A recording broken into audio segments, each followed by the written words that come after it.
에, 나중에 여러분들도 합격하면 좋은 이름으로 스스로 한번 지어가지고 살 분도 있고, 아니면 자기가 현재 쓰는 이름들은 내가 진 건 아니죠. 스스로 이름 진 사람 없죠. 자기가 지은 사람 없어요. 태어나서 어려서부터 부처님이 아닌 이상 태어나면서 자기가 뭐 오른쪽 몇 발 이런 거 없고 다 부모님들이나 그 조상님들이 지어주신 이름 가지고 사는데, 한번 마음에 들고 잘 되면 안 바꿔도 되고, 그냥 한번 다른 이름 살고 싶다 하면 요즘은 굉장히 쉽게 잘해줘요. 국가. 이것도 개인의 자기결정권을 존중해 주는 거예요. 그러니까 그런 걸 마음에 안 드는 이름은, 이번에 동창회 갔더니 아우 그 친구 어려서부터 자기 이름 마음에 안 들었대. 이름이 묘순이야. 근데 발음이 굉장히 어렵대. 묘하려면 묘라는 걸 알아듣지 못한대. 그래서 미음이다 요 하면 그거 얘기는 하고 전화상으로 자기 이름 알려주는데 몇 번 하다 안 되면 알아서 쓰라고 하고 한다는 거예요. 그래서 자기도 바꾸고 싶었어요 그러더라고. 자, 이제 지목 봅니다. 책에서는 238페이지 238페이지 보시고, 강의 노트는 35페이지 하단. 자, 지목은 주된 용도에 따라 분류한 토지 목록을 지목이라고 한다. 지목. 그래서 지목은 주된 용도를 가지고 나왔다. 토지의 주된 용도를 가지고 이것을 28개로 구분해 놨어요. 구분한 목록, 이게 지목이에요. 용도 지목주를 취하고 있다. 요 말, 용도. 우리는 분류 기준 중에서 용도 지목주의를 취하고 있다. 그래서 28개로 구분했다는 건 지목 법정주의에 의해서, 법정주의에 따라서 딱 28개로 법에 규정된 것만 써야 돼. 용어를 정확히 써야지 한 글자라도 빠뜨리면 안 됩니다. 법률에 규정된 내용 그대로 써야 돼요. 그래서 여기에 무슨 용지란 말이 붙은 게 9개가 있어요. 이건 그대로 붙여야지 용지를 아무 때나 붙이고 떼고 하면 안 됩니다. 그래서 이렇게 지목에 관련돼서는 이 기본 개념을 이해해야 되고, 그 다음에 지목 설정의 원칙이라는 것은 자, 주된 용도를 가지고 지목을 설정하되, 담당 공무원은 자의적으로 붙이는 게 아니라 한 필지마다 지목 설정 원칙, 이걸 1필 1모의 원칙, 한 필지마다 지목은 하나씩 1필 1모의 원칙이다라고 합니다. 그러면 한 필지가 용도가 여러 개로 이용되면 어떠냐? 이땐 가장 주된 용도를 따라간다. 이걸 주지목 추종. 주지목. 아까 양입지을 때 했지? 주지목 추종. 추종한다는 따라간다는 거예요. 따라간다. 주된 지목을 따라간다. 추종의 원칙. 이건 주용도 추종. 주된 용도를 따라간다. 주용도 추종. 같은 말이죠. 이건 용도가 수평적 경합됐을 때, 자, 평면적으로 수평적으로 용도의 경합이 일어나면 그 중에 가장 중요한 용도를 따라서 지목을 설정하면 된다, 이런 얘기고, 그 다음에 일시적인 용도로 지목이 바뀔 수 있다. 즉 일시적인 용도 변경이 생기면 지목을 손대면 안 돼. 일시 변경 불변. 일시 변경 불변의 원칙. 일명 영속성. 일시적인 용도 변경이 있으면 지목을 바꾸지 말아라. 이걸 뭐라고 한다? 영속성. 일시 변경 불변 원칙. 그 다음에 관계 법령의 목적, 즉 사용 목적 추종. 전부 다 이렇게 따라간다는 추종이라는 말 많이 씁니다. 사용 목적 추종은 관계 법령의 목적에 구성된다. 관련된 관계 법령의 목적에 구속이 된다. 즉 법의 목적에 의해서 토지 용도가 결정된다는 거예요. 이것은 개별 법령에 따라 결정됩니다. 개별 법령. 그래서 공장부지 설립에 관한 법률에 따라 조성된 토지는 땅 위에 공장이 없어도 그냥 공장 용지가 돼. 그 다음 학설로 나오는 게 용도 경중. 용도 경중의 원칙이라든가 또는 등록 선의 원칙. 이런 것들은 학설로 얘기되는 거예요. 즉 용도 경중은 수직적 경합이 생겼을 때 중한 용도를 따라한다는 것이었고, 등록 선의 원칙은 시간적으로 용도 경합이 되면 먼저 등록된 게 우선이다라는 거예요. 그래서 여기서 여기까지는 실정법상 있는 얘기고, 이건 학설이다. 학설. 그래서 실정법에 나와 있는 것 중에 1필 1모의 원칙, 주지목 추종의 원칙, 일시변경 불변의 원칙, 즉 영속성의 원칙, 그 다음에 사용목적 추종, 그 다음 용도 경중이나 등록 선호, 이건 학설로. 이렇게 지목 설정 원칙에 따라 지목을 부여하면 되고 이 학설로만 머무는 이유는 지금은 용도 경합이 되면 다 이 주지목 추정을 해결하기 때문에 굳이 뭐 다른 걸 쓸 필요 없다는 얘기예요. 일주일만 쓰자라겠지. 시험 직전 일주일만 쓰자. 일주일만 씁니다. 사용한다. 사용. 일주일 사용 등. 지목 설정 원칙을 우리가 공부했습니다. 그 다음에 지목의 표기 방법은 지번과 달리 자 표기 방법은 지번과 달리 이것은 어떻게 나오냐. 대장에 쓸 때 하고 도면에 쓸 때 다르다. 도면은 지적도하고 임야도를 말하는 거예요. 대장에 쓸 때와 도면 이렇게 나눠 가지고 대장에 쓸 때는 여기는 정식 명칭을 쓴다. 정식 명칭을 쓴다. 예를 들어서 목장용지다. 그럼 이렇게 그냥 쓰면 돼. 지목란에 목장용지. 물론 코드 번호는 그건 알 필요 없어요. 왜냐하면 그걸 물어보지 않아요. 1번부터 28번까지 숫자 1, 01, 전, 02, 답, 03, 과수원, 04, 목장용지 이런 식으로 28번까지 숫자가 부여돼 있어. 이거 물어봐서 뭘 거야. 그 암결한 것도 아니고 그냥 그걸 코드 번호라고 그래요. 그래서 그거는 이렇게 정식 명칭 목장용지다 하면 그냥 목장용지라고 정확히 써주면 돼. 지목란에. 그런데 도면, 지적도, 임야도 여기는 글자를 쓸 공간이 거의 없어요. 그러다 보니까 여기는 정식으로 못 써. 이렇게 못 쓰고 약식으로 줄여서 약식으로 부호만 갖다 써. 부호만 쓰는데 이 부호 쓰는 원칙이 뭐냐. 원칙. 한 글자씩만 따다 써. 그중에 첫 글자 두 문자. 이 두 문자는 머리 글자죠. 머리 글자. 예를 들어서 이 목장용이다 뭐라고 써야 돼. 이건 목장용지라요. 근데 이렇게 첫 글자 쓰다 보니까 겹치는 게 나와. 그래서 예외적으로 두 번째는 차 문자. 두 번째 글자를 따라 써. 둘째 글자. 이걸 쓰는 거. 예를 들어서 요 첫 글자 쓰는 건 전체 28개 중에서 24개를 이렇게 써요. 차 문자는 4개를 써. 만약 부호를 시험 문제에 내서 가끔 이게 나옵니다. 그럼 기억해야 된다면 여러분들 몇 개를 기억해야 돼? 예? 4개 기억할까? 24개 기억할까? 28개를 암기해버릴까? 천재는 28개 암기해버려. 근데 우리는 4개도 힘들어. 그러니까 4개는 확실히 기억하자. 4개. 그래서 요 1000원 차장 기억해 줍니다. 1000원 차장. 차를 탔더니 차장이 차비 1000원 내세요네. 1000원 차장. 차. 천은 뭐라 그랬어요? 이건 하천. 원은 뭐라 했지요? 유원지. 차는 뭐라 했지? 이건 주차장. 장은 뭐라 했죠? 이거 공장용지. 그래서 하천은 똑같은 말은 없지만 학교용지 때문에 이게 혼란이 생길까 봐 학을 쓰기 때문에 여기서 하 대신에 천으로 간 거고, 그 다음 유원지는 유지가 이미 유를 쓰기 때문에 못 쓰는 거예요.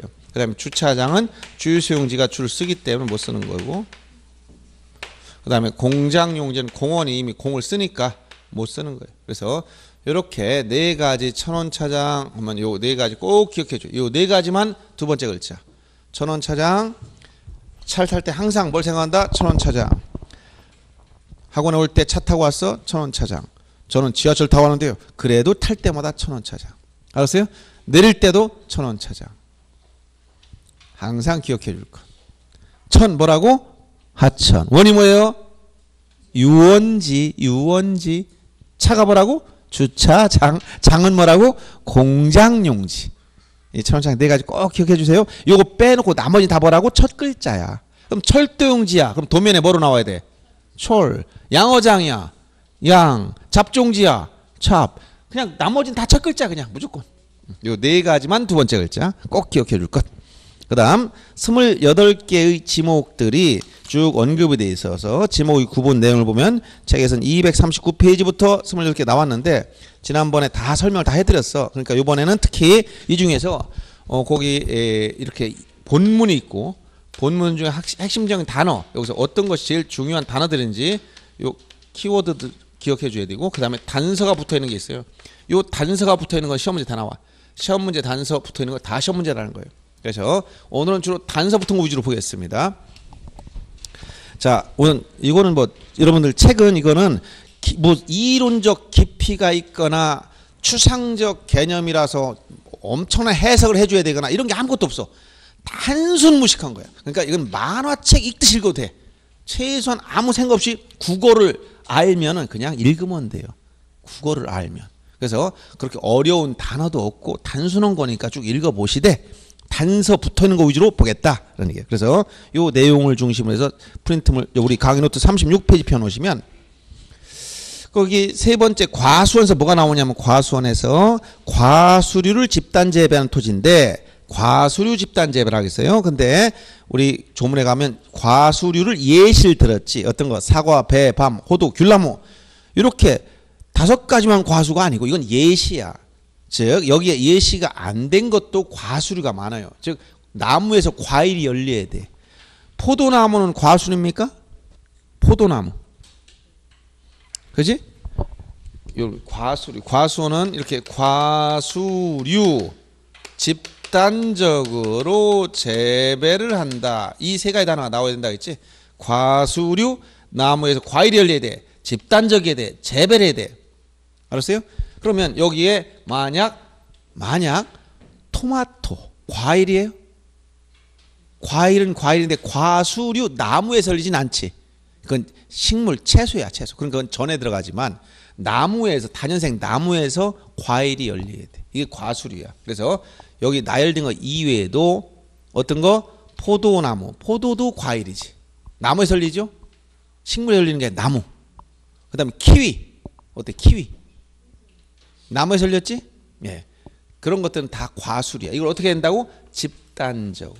몇 그루 가지고 안 돼. 집단적으로. 어떻게 돼? 재배를 해야 돼. 자생하면 안 돼. 재배. 그래서 밤나무 1000그루가 자생한다? 임야야 그냥. 재배하지 않았기 때문에. 알았어요? 이렇게 과수류를 집단적으로 재배하고 요 과수원에 딸려 있는 저온저장고나 이런 거 전부 다 과수원에 속해요. 그런데 주의할 게 거기 단서가 여기서부터 나오지. 주거용 건축물 부진보다 대. 아까 양입의 제한이라서 얘기했잖아. 양입의 제한. 과수원 안에 있는 이 과수원 안에 있는 주거용 건축물 이거 뭐가 된다? 이거는 대가 된다. 즉 양입되지 않는다 하겠어요. 요거 세 가지가 즉 양입되지 않는 게 여기 세 가지 그 옆에 제가 써놨죠. 거기 보면 단서에 주거용 건축물 부지는 대가 되는 게 묘목과 세 가지 묘목과 그게 뭐야 묘지 뒤에 가면 거꾸로 써. 묘지에 있는 묘지 관리사무소 부지 대가 되는 거야. 그 다음에 목장용지에 있는 주거용 건축물 부지 뭐가 된다? 대가 되는 거야. 지금 과수원에 있는 주거용 건축물 부지 뭐가 된다? 대. 요 세 가지만 돼. 세 가지만. 요걸 뺀 나머지 다 양입돼 버려. 예를 들어서 요게 아니고 만약 공장용지 안에 공장 안에 사원들 기숙사가 있어. 주거용 건축물 있어. 뭐가 된다? 그냥 공장용지. 여기 종교시설 즉 교회나 사찰 안에 목사나 주지가 사는 집이 있어. 뭐가 된다? 종교용지가 돼버려요. 알았어요? 학교 안에 학교용지 안에 기숙사가 있어. 뭐가 돼? 학교용지가 돼. 근데 요거 세 가지 과수원 목장용지 묘지 안에 들어가 있으면 다 이건 주된 지목 따라가는 게 아니라 대가 되는 거야. 양용이지. 요 세 가지만. 세 가지 꼭 기억해야 돼. 묘지, 목장용지, 과수원 요 세 가지만 주의해야 돼. 단서. 그래서 그 밑에 목장용지에 제가 그 써놓은 거예요. 여기서 하나 기억하면 되겠고. 그 다음 목장용지는 가축을 사육하는 축사부지나 초지를 말하는데 특히 가축의 범위가 넓지만 가축같이 생각 안 되는 것들을 잘 기억해서요. 그래서 거기 칠면조나 메추리, 꿀벌, 지렁이 같은 것도 가축 속에 들어가 있다. 이걸 알아두시고 이런 걸 사육해야 돼요. 사육. 그리고 거기 뭐 오소리니, 뉴트리아, 타조, 꿩, 앵무새, 비둘기, 공작 그 다음에 관상용 조류 중에서 여러분 들어보지도 못한 조류들이 많이 있어요. 그거 암기할 필요 전혀 없습니다. 이런 것들이 관상용 조류로서 가축의 범위에 집어넣고 있는 건데 이런 걸 사육하는 그런 축사 부지가 목장용지더라. 이거만 알면 됩니다. 그 다음에 쭉 넘어가서 광천지에도 단서가 붙어 있죠. 자, 이런 운송하는 송수관 부지는 다 제외시켜라 이런 얘기예요. 온수약 소리 등 용출되면 광천지인데 단서. 그 다음 염전에도 단서가 붙어 있죠. 소금을 채취할 때 천일제원 방식으로 소금을 만들어야 염전이지 동력을 이용한다 그러면 공장용지가 돼버려. 그래서 그건 제외시키는 거예요. 단서에서. 그리고 참고로 대는 단서가 안 붙어 있지만 건물 있다가 다 대가 아니에요. 영구적 건축물 중에서 건축물 용도가 중요해. 용도. 어떤 거? 주거용. 그 다음 어떤 거? 사무용. 그 다음 어떤 거? 영업하는 점포. 영업용. 그 다음에 박물관, 극장, 미술관. 이것도 문화용 건축물. 이것만이 대가 되고, 그 다음 관계 법령에 의한 택지 주선공사 준공일 때 이게 바로 아까 뭐냐면 사용 목적 추종의 원칙이야. 즉 택지 주선공사를 끝내면 관계 법령에 따라서 했기 때문에 그 지상에 건물이 없어도 그냥 대가 되는 거예요. 이거는. 그래서 건물 있으면 다 대 그러면 안 돼요. 건물 용도가 달라져. 공장용 건물이다 하면 공장용지, 종교용 건축물이다 하면 종교용지, 주차용 건축물이다 하면 주차장, 교육용 건축물이다 그러면 학교용지, 다 지목이 달라져. 건물 용도에 따라서. 그래서 건축물 용도 변경은 지목 변경 사유로 들어가는 거예요. 그래서 거기에 대로 들어가는 거기 나열된 거 주거, 사무실, 점포, 박물관, 극장, 미술관 이거 기억해 주면 돼. 주사점, 박흥미. 자, 점 빼려고 주사 맞고 빡빡 긁었더니 미인이 됐다라 했지. 주사점, 박흥미. 요게 대 들어가 있는 나열된 거 알아두시고. 그 다음 쭉 내려오면 학교 용지도 학교 시설구역에서 떨어졌다는 말이 나가면 제외시킵니다. 학교 울타리 밖에 있는 것들은 제외시킨다는 거야. 그래서 실습지는 그 용도에 따라가면 되고 기숙사나 사택은 대가 되겠죠. 학교 용지 밖에 있을 때입니다. 이것은 단서. 떨어진 곳은 제외시킨다. 주차장 시험에 자주 나와요. 이것도 단서.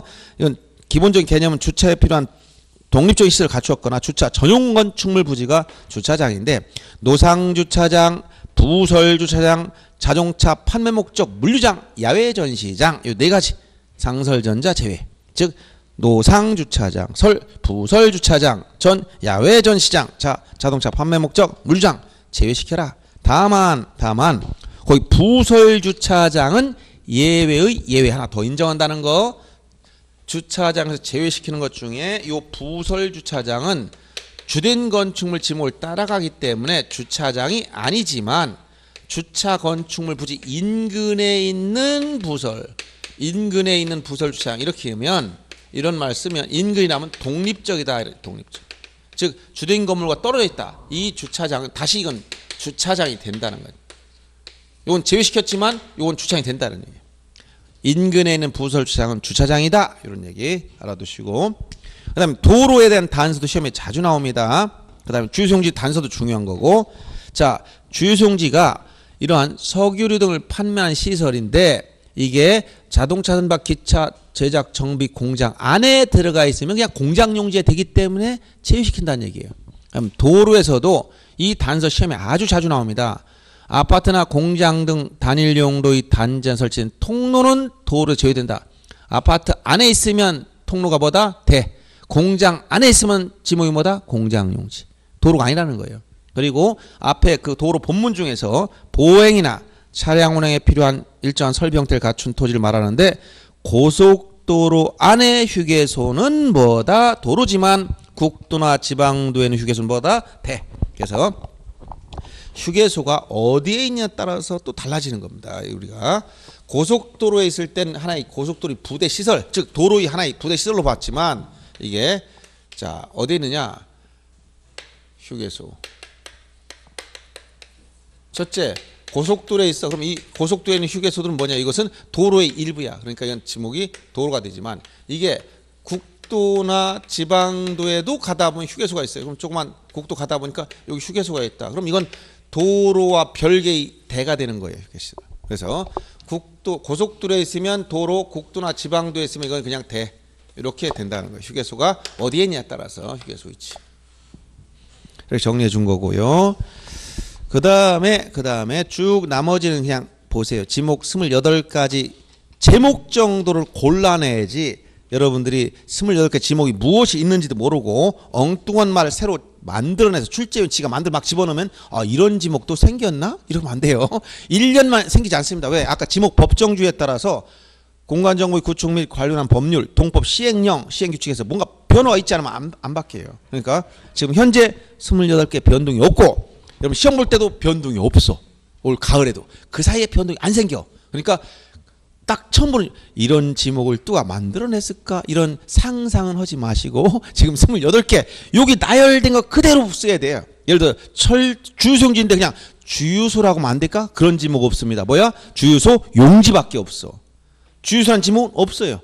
근데 아까 또 뭐가 있어? 아까 주차장 용지는 없어. 뭐야? 주차장이야. 주차장. 지목 법정주의란 말이야. 그거라 했잖아요. 용지가 보통 9가지밖에 없다 했지? 이거 임의대로 탈착해서는 안 돼. 자, 붙이고 싶으면 붙이고 떼면 떼는 게 아니야. 그냥 써야 돼. 그냥 이렇게. 그래서 그 말들 주의하시라는 얘기예요. 그 다음에 체육용지에 가보니까 밑에 거기도 단서가 붙어 있죠. 체육활동에 적합한 시설 형태를 갖춘 종합운동장, 실내체육관, 야구장, 골프장, 스키, 승마, 경륜장 같은 체육시설. 그리고 단서는 체육시설로서의 영속성과 독립성, 이게 기준이야. 이게 없다면 체육용지가 아니라는 건데, 거꾸로 말하면 영속성과 독립성을 갖췄다면 체육용지를 할 수 있다는 얘기예요. 그래서 거기 나열된 거, 본문에 나열된 거 체육용지, 실내체육관, 종합운동장, 스키장, 승마장, 그 다음에 골프장, 경륜장, 야구장. 그래서 실종된 스승이 골룸이야. 골룸 비슷한 발음. 골룸이 뭔지 얘기 들어봤지? 뭐 반지의 제왕인가 거기서 조금 해골처럼 생긴 사람이 있어요. 약간 그 골룸, 우리가 그 개그에서도 한번 그 머리다 뭐 뒤집어 쓰고 나와서 연습들 많이 하더만. 그러니까 실종된 스승이 머리 빠진 골룸이다 이렇게 생각하시면 거기에 나열된 게 뭐가 있다. 이런 거 나열됐을 때 지문에서 찾아내기 어려워요 사실은. 나중에 거기 지문 그대로 문제를 낸다면 조문을 냈을 때 조문에 나와 있는 것도 한번 할 말이 없어. 그래서 이렇게 체육 시설로서의 이런 것들이 나열됐다는 걸 알아두면 되고, 그다음에 유원지도 일반 공중의 우이락 휴양력에 적합한 시설 종합적으로 갖춘 거기 수영장, 이건 그 유원지 안에는 야외 수영장을 말하는 거예요. 유선장, 낚시터, 어린이 놀이터, 어린이 공원은 공원이지만 어린이 놀이터는 유원지에 들어가 있어요. 동물원, 식물원, 민속촌, 경마장. 아까 승마장은 체육용지, 경마장은 유원지. 그리고 유원지에도 단서에서 이런 시설에서 떨어져 있는 독립적인 것은 제외시킨다는 것이고, 공유, 하천, 국어 또는 공유, 유지로 불리는 것도 유원지 뺀다는 얘기예요. 유원지에도 단서가 붙어 있는 겁니다. 그래서 본문 중에서 거기 동하면 뭐야? 동물원, 식물원, 민속촌, 경마장, 낚시터, 어린이 놀이터, 유선장, 수영장. 이렇게 나열된 거 기억해 주시기 바랍니다. 동식이가 민경이를 낚어 선수. 동식이가 남자인 것 같아. 민경이 여자 같고 낚는 선수다. 동식이 민경이 낚어 선수. 이렇게 한 8가지 그냥 대략 이렇게 웃으면서 그냥 기억해 두면 뭐가 몇 가지가 있었다 하면서 거기 나열된 거 생각하면 우리가 문제 풀 때 도움이 된다는 거. 나중에 이런 게 유원지에 있었지 이런 생각이 든단 말이에요. 근데 그중에 하나 딱 떼다 놓으면 나중에 문제 풀다 보면 이런 게 있었어? 이렇게 돼버리면 이제 한 문제씩 틀리기 시작하는 거예요. 그 다음 종교용지, 이건 일반 공중의 종교의식을 위한 교회 사찰, 향교는 예시에 불과하다 했어요. 그래서 일반 공중의 종교, 즉 제사를 지내지 않고 그냥 특정 집단의 재래의식을 거행하는 사당부지도 종교용지로 본다는 거예요.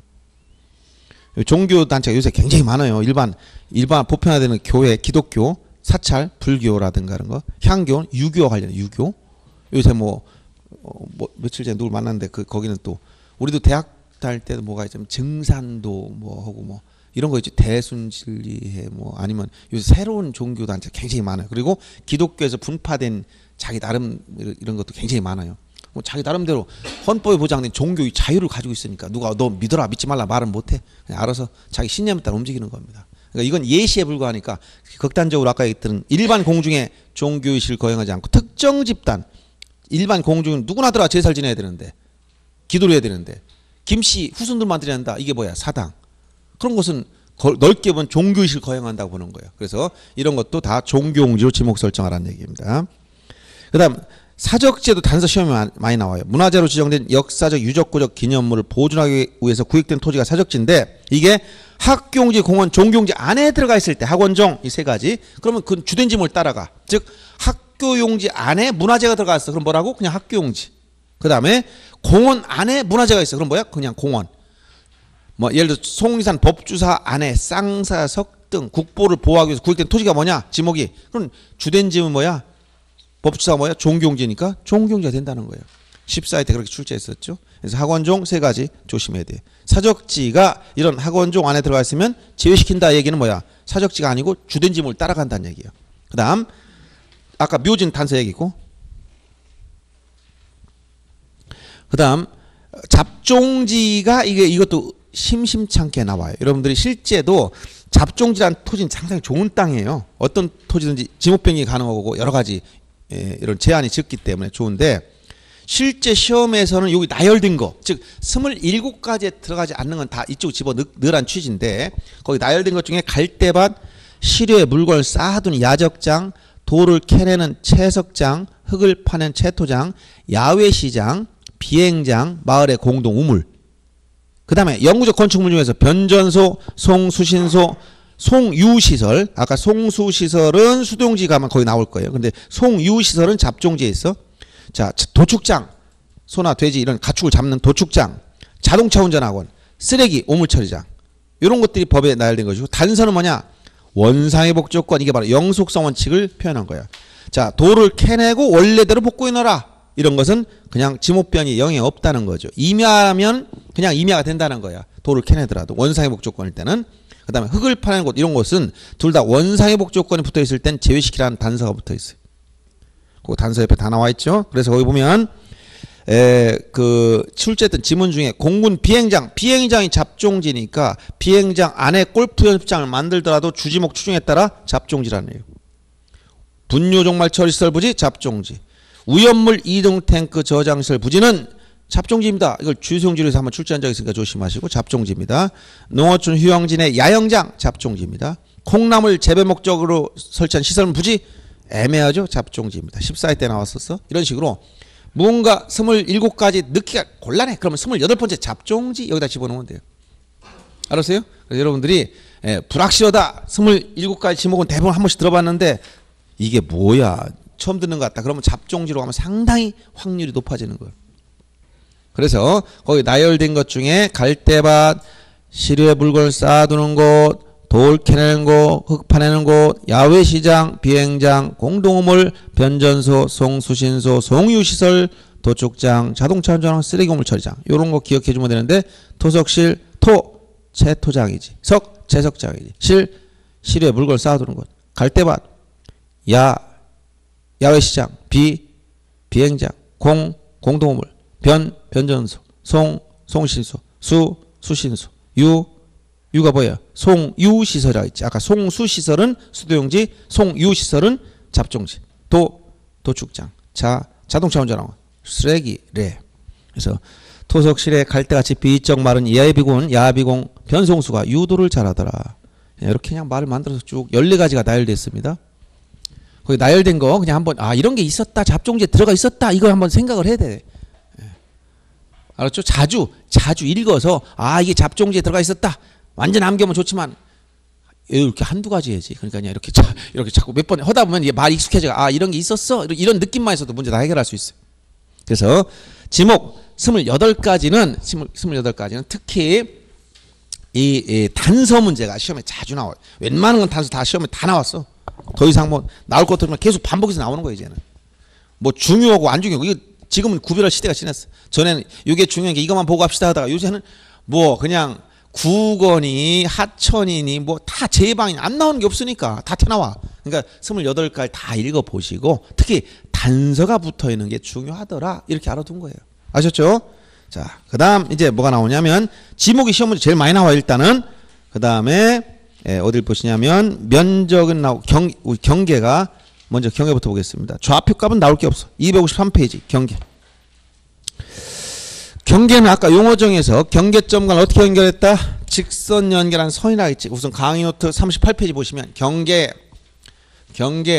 경계점과 어떻게 했다고? 직선으로 어떻게 했다고? 연결한 선.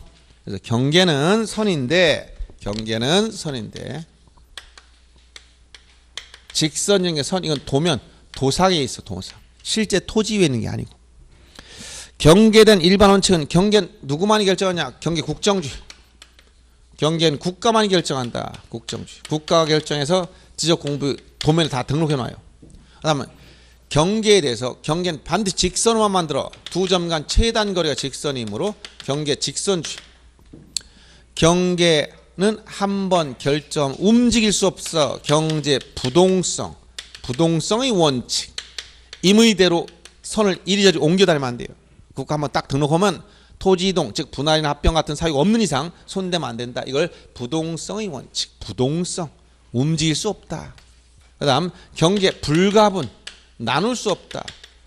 불가분 경계는 0.1mm 두께로 그리는데 이걸 나눌 수 없다는 거. 이거는 규격만 얘기한 거예요. 사무처리 규정에서 0.1mm 두께로 0.1mm 두께로 그려라.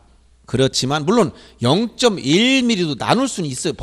물리적으로 나눌 수 있지만 나눌 수 있는 성질이 못 된다는 거예요. 여기 두 토지 경계가 요게 다 두께가 0.1mm 두께로 제도했어요. 그러나 요걸 나누라고 하면 0.05씩 못 나누냐? 이거 다 나눌 수 있지만 이렇게 나눌 수 없다는 이유는 위치와 길이만 존재할 뿐. 즉 두 경계 토지 간에 유일무이하다. 하나밖에 없어. 그리고 이것은 위치, 길이는 존재하지만 너비가 없다. 이런 말 써요. 이거는 경계 불가분의 원칙을 얘기해 주는 거예요. 위치와 길이만 존재하지만 너비가 없다. 유일무이하다. 이런 말씀은 이건 경계 원칙 중에서 뭘 얘기한다? 불가분. 경계 두께 0.1mm도 알아둬야 돼요.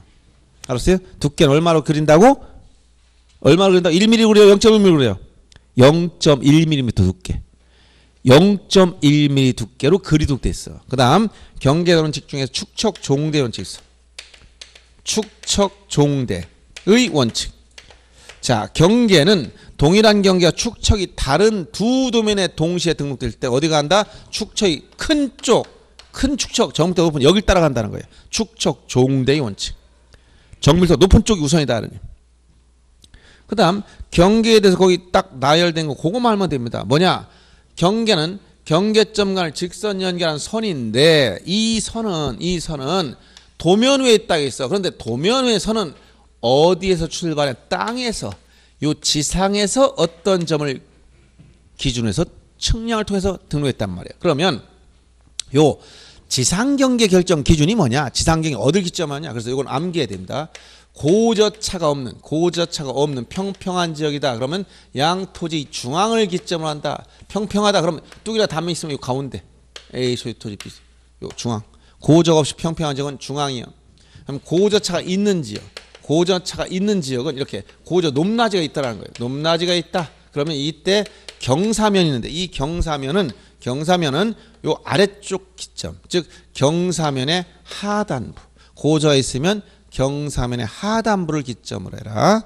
그 다음에 자연적 토지 흐름에서 토지를 절개시켰다. 절토된 지역이라는 것은 이렇게 임야나 산악지역의 일부를 파서 도로를 개설하거나 공장 부지를 건설했다. 그러면 이때 도로와 임야의 경계선은 이 아래는 명확한데 위도 경사를 준단 말이에요. 경사. 그래서 절토된 지역은 경사 시작된 위 상단부부터 도로 편입되는 거예요. 그래서 절토된 지역 이렇게 나오면 절토된 지역은 경사면에 오히려 이것은 상단부가 기준, 위가 기준.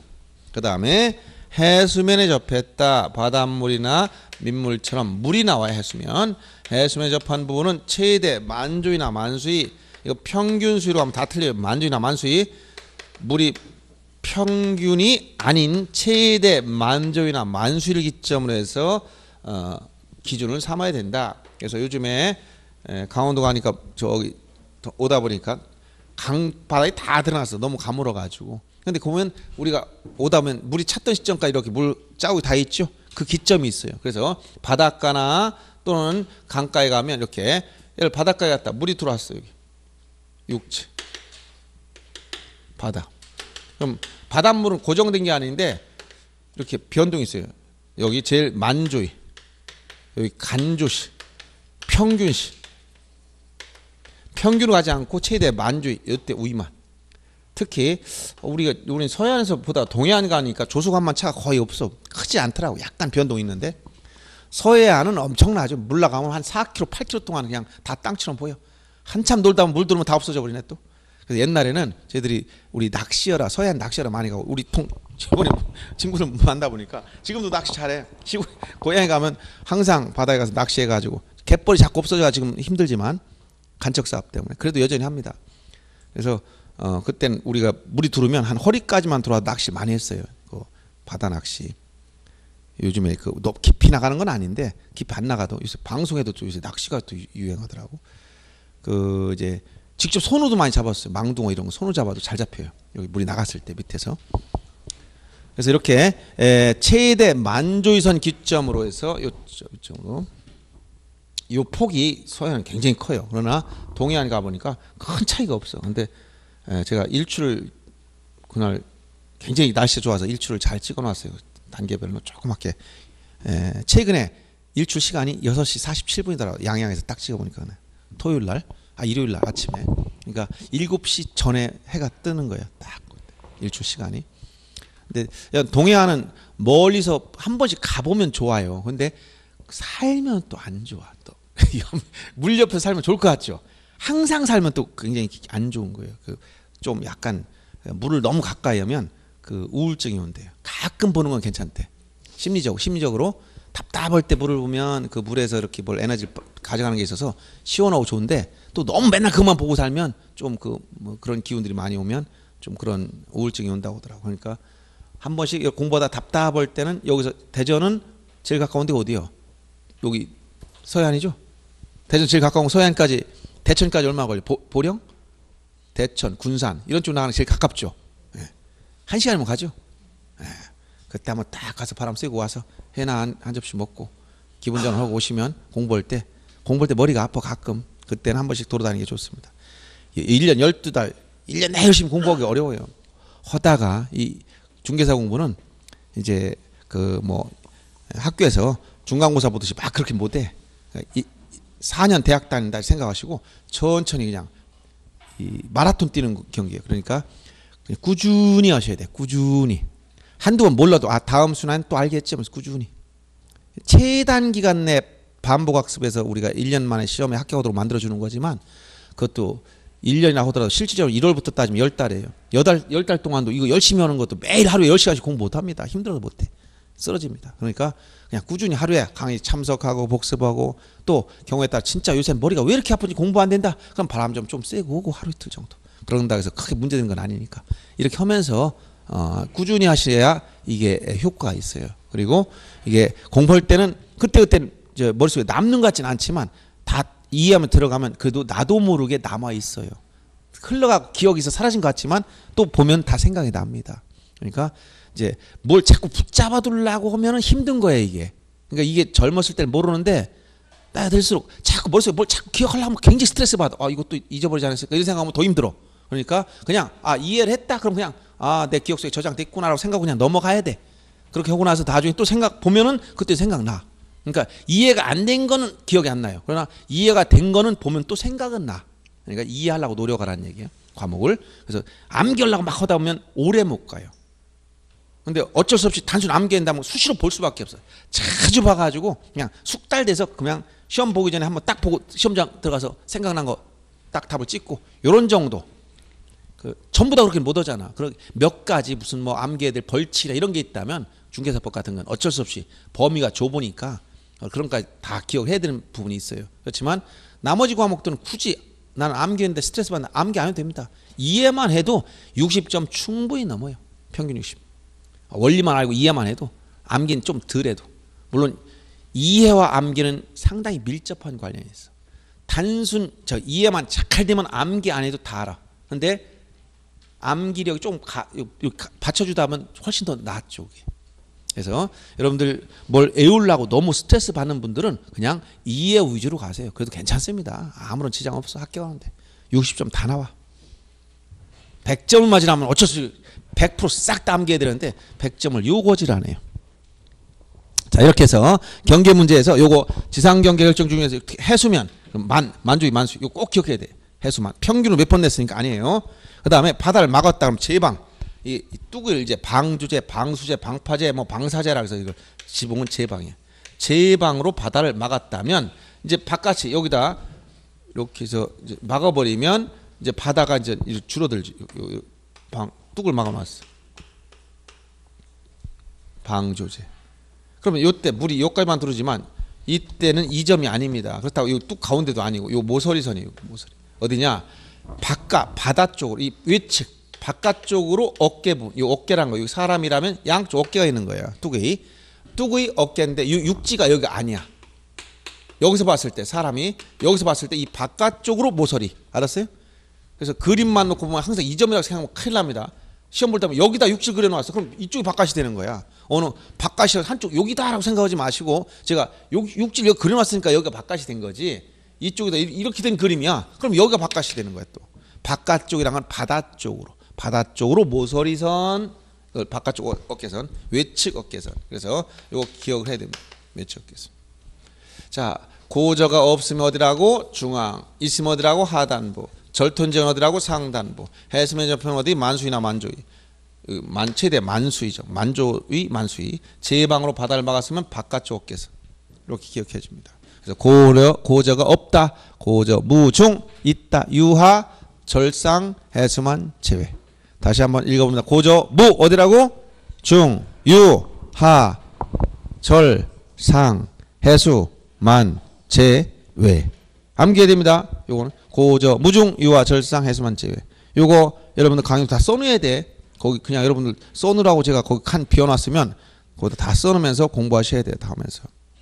알았죠? 고저 무중 유하 절상 해수만 제외. 암기하시고 그 다음에 또 분할에 따른 지상경계 이것도 시험에 자주 나와서 여기까지는 알아둬야 돼. 어쩔 수 없습니다.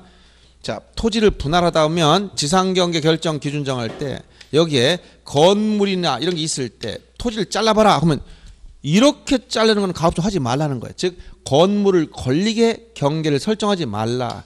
원칙적으로 건물을 걸리게 하면 안 된다. 그러나 부득이한 사유가 있을 땐 예외를 허용하겠다. 부득이한 사유 4가지 기억해야 돼. 그래서 이거 판공사도라고 했어요. 자, 판이 뭐냐? 법원 확정 판결받았다. 판결이라는 건 강제적 조정. 분쟁이 생겨서 법원에서 요점 연결해서 잘라라 라고 분할 판결을 내려줬어. 그럼 잘라야 돼. 어쩔 수 없이. 이거는 강제적 조정이기 때문에. 두 번째, 공공용 토지 분할. 이 공공용 토지 지목도 나중에 암기해야 되겠지만 지금은 따로 암기할 필요 없어요. 합병 의무는 지목 나오면 다 암기가 다 끝납니다. 11가지가 있는데 그중에 8가지 겹치기 때문에 여기서 도로부터 제방, 하천, 국어, 유지, 철도용지, 수도용지, 학교용지까지 있어요. 이런 공공용 토지를 분할할 때는 건물 권리가 할 수 있는 예외가 허용되고 그 다음 도시개발 사업지구 경계, 도시개발 사업지구 경계를 결정하기 위해서 분할할 때 도시개발 사업입니다. 아까 얘기했죠.